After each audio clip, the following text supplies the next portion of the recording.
Okay po, ako po si Leonila Hernandez from Kugun Mangroves Agriculture Cooperative, and I am the chairman of that said co-op. Since after Hanyulanda, yun po yung na-create na association during Hanamo sa aming pong community risk assessment, kasi marami pong mga fishermen sa barangay po namin, sa barangay Kugon, and then na-create po yung Kugon Fisher Fox Association, then na-registered po kami sa Dole. Sa aming dati po kasi may nursery kami sa aming organization. Dahil po sa malakas na mga bagyo na darating, mga natural disaster, yung po na-wash out po yung nursery namin. Yung po yung pinagkakakitaan po ng association po namin. Malaking tulong po sa amin kasi yung dati po kasi yun yung pinagkukunan po namin kasi kami po yung nakakontrata sa DNR ng care and maintenance for 3 years sa 40 hectares. Yun po yung kinabubuhay po ng household po ng bawat membro po namin, kasi nakaka-earn sila kahit po maliit lang, at saka malaking impact po sa amin yun. We are typhoon ridden. We always have typhoons. Every now and then we have even one typhoon coming after another. So that's a big challenge. Whatever programs you have, whatever infrastructure you have, whatever ecosystems that you are putting up, it's always on put to risk and put to danger because of typhoons.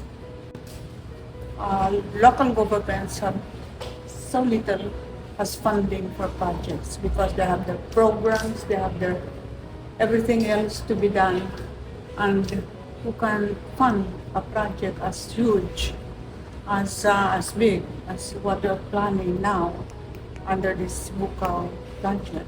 And then lately we had earthquakes.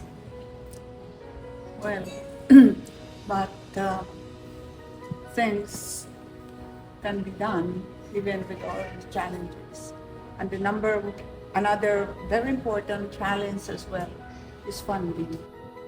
Makikikooperate po kami sa LGU para po doon po, kasi yun po yung hinahangad po namin, magkaroon ng nursery. Po kami. Yun po. Recreational activities.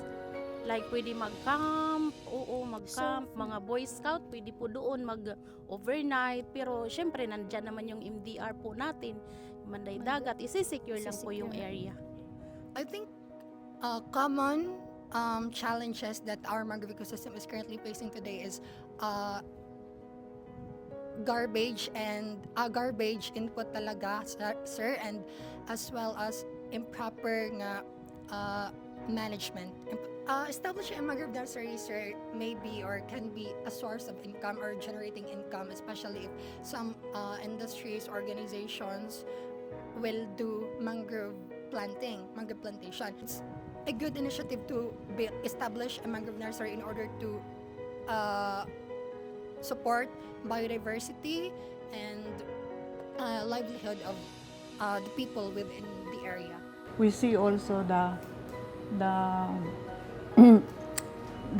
potentials of coming up with programs that can enhance this better. The next thing that we want to put in the whole area is livelihood. So, very important ang livelihood. It's the soul of the community. And if there's no livelihood, whatever you put there can never be perfect, can never be completely put in place. So, we want the whole place to be a destination, for livelihood, for relaxation, for enjoyment, for water sports, for education. Then the fisher folk will provide the fish, will provide the shells, the crabs. The wives maybe can come up with the cooking of the food. So parang everything else should be done by themselves. The parents, the older people can go and relax and, as I said, maybe watch the sunrise or watch the sunset. And then The others can can do anything. They can roam around the mangroves and then enjoy the mangroves, learn about the mangroves, and then the children as well can do that as well. So it's a learning place for everyone. I can come up with an executive order na if there are tree planting plans of the communities, the agencies and the offices, the schools, they should all gear towards planting mangroves. And then we should guide them where to plant the mangroves. Kung LGU is handling it, we'll see to it that cooperatives are there. The fisher folks have their own way of fishing, and the people there will be helping each other, putting in their efforts together and their initiatives for all the people who will go there.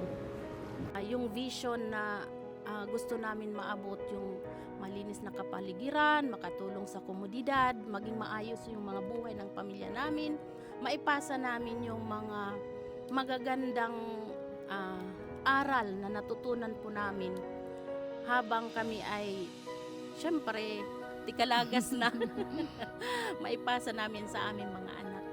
I think more than anything else, a place should be put there in that place, not just for anything else, but basically to learn something. When you go to a place and learn nothing, then you haven't gone to the place.